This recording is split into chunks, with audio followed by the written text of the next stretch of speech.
Hello everyone. In this video, I'm going to be explaining how to make your APA reference list.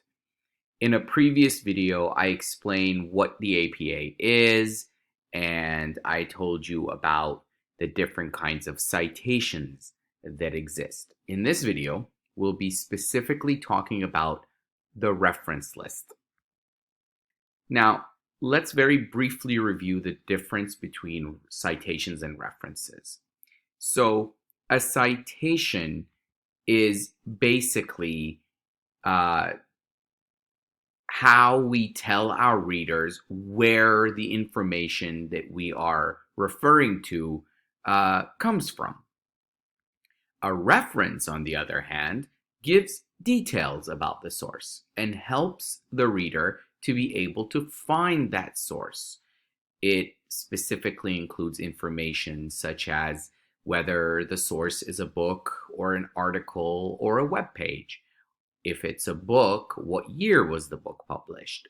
Where was it published? And other such details that will help the reader to locate that particular book, article, or web page.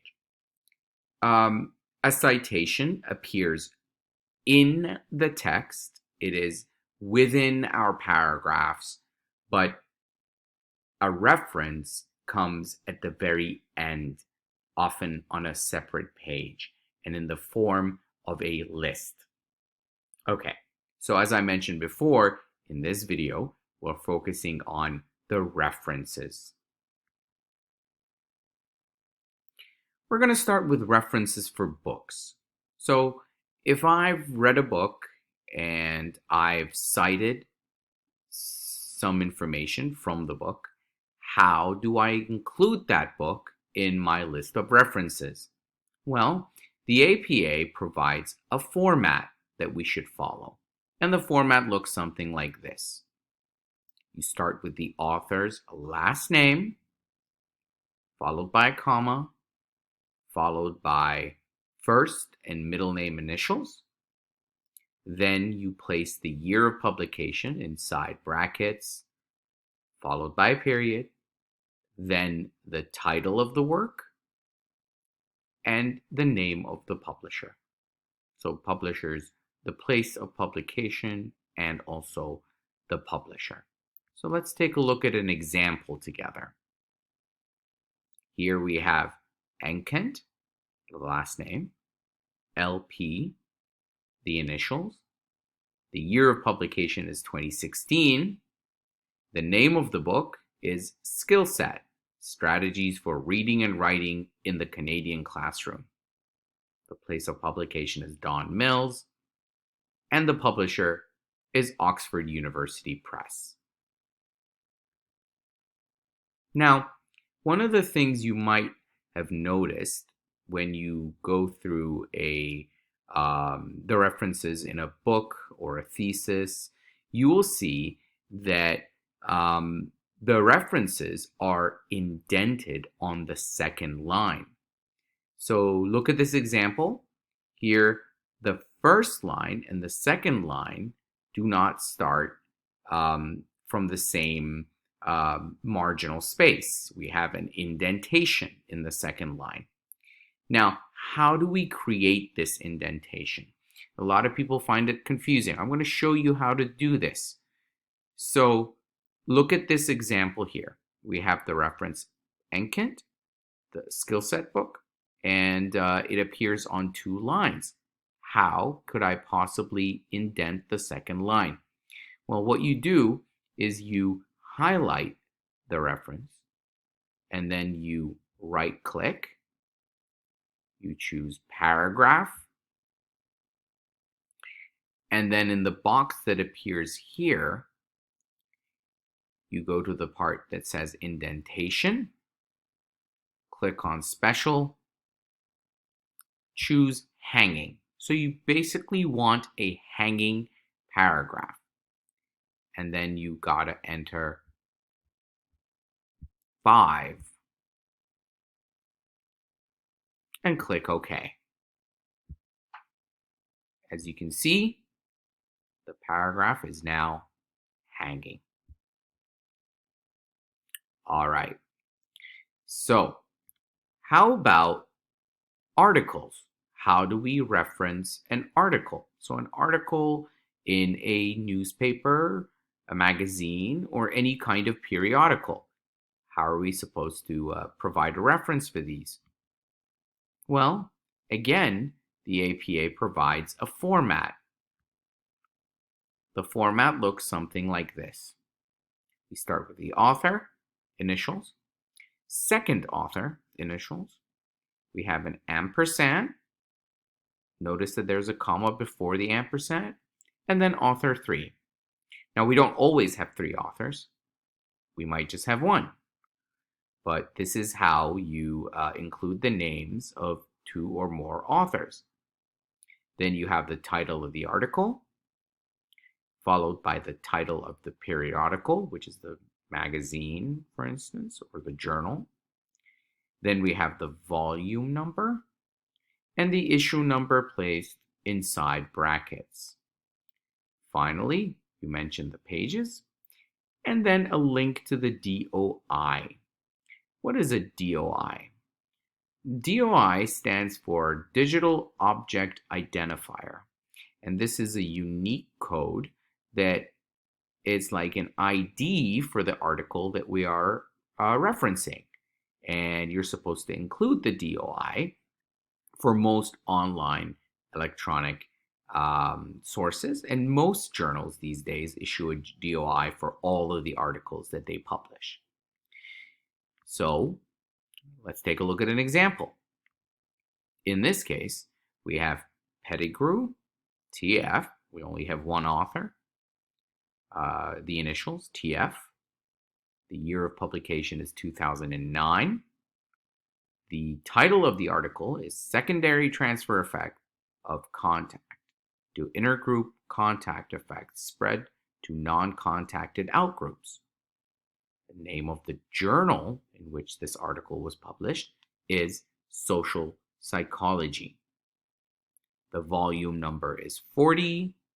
The issue number is 2, as you can see inside the brackets, followed by a comma. And the article appears on the pages 55 to 65 of the journal. And then finally, at the end, we have the DOI.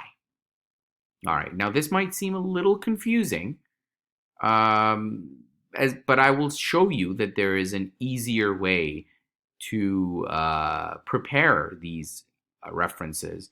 But for now, it's good to have a general idea of what all of these pieces of information that we commonly and routinely see in a reference mean.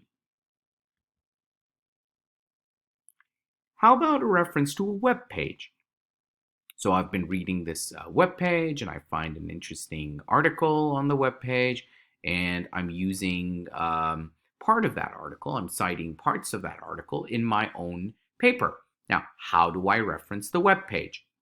Well, here's the format that the APA provides. Last name, initials, year. Now, in this case, we don't just have the year, we also have the month. Then we have the title of the page, meaning the web page, the website name, followed by the URL. Let's take a look at an example. So here we have Price, which is the writer's last name, D, initials. The year of publication is 2018. The month date is March 23rd. The article, or the title of the page, is Laziness Does Not Exist. The website is Medium, and the link to the website is also provided. Another example, National Alliance on Mental Illness. Now, in this case, we don't really have an author, but we have an organization that has issued a particular statement, maybe, and when we are citing that statement. So, the National Alliance on Mental Illness is the name of that source. And then we don't really have a date. So instead of adding a date, we have ND, which stands for no date. We have the name, the title of the page, mental health conditions. Then again, that's the name of the website, the name of the page, yeah. And then we finally have the URL. Okay, all right, so now we know how to reference web pages. Now, sometimes students come to me and say, I found this website, but there is no author and there is no, there is no organization to refer to either. And my response is that you always have to be a little bit careful when you're dealing with a web page where there is no author and it's not linked to any particular organization. Maybe that website is not a reliable source to be referencing, and maybe you should take your citations from a more reliable and valid source of information. All right. Now, I'm going to introduce some useful links to you for providing your references. One of them is the Purdue Writing Lab. So the Purdue Writing Lab provides detailed explanations on what the APA is and how to reference different kinds of sources. So all of the information that I gave you, and in fact, some of the examples that I included in this presentation come from the Purdue University Writing Lab. So I strongly recommend that you check it out and go through the different types of sources. And whenever you're in doubt, just go to the particular source that you are trying to use, and make sure you pay attention to all of the details, because in the APA, even a comma or whether to italicize or where to place a page number, all of these details matter greatly. Now, the second link that I'd like to introduce to you is a website called Citation Machine. And this is a website for generating automatic citations. I'm going to show you how to use this website. So this is what the website interface looks like. And I want to use the website to create a citation. So I click on, I only want to create a citation. And then it says what style. I have to choose the particular style that I want to use. I'm going to use the APA. And then it's asking me for the name of the book. So I'm just going to type in skill set, click on search books, and then it's going to give me a list of different possible matches. I'm going to go with the first one, which is the book that I have in mind. So I click on select here.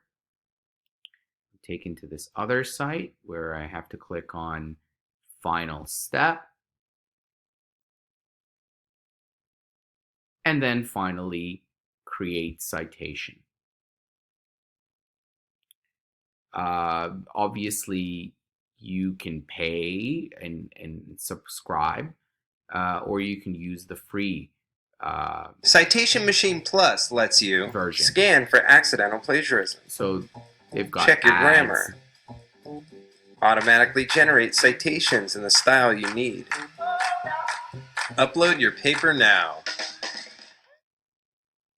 Yeah, so I'm glad that ad was running, so you know about some of their features. So here in the final step, we have the link, which you can copy into your own article. All right, everyone. Thank you so much for watching this video. I hope you find it useful, and I look forward to helping you in future videos at a later time. Thanks for watching.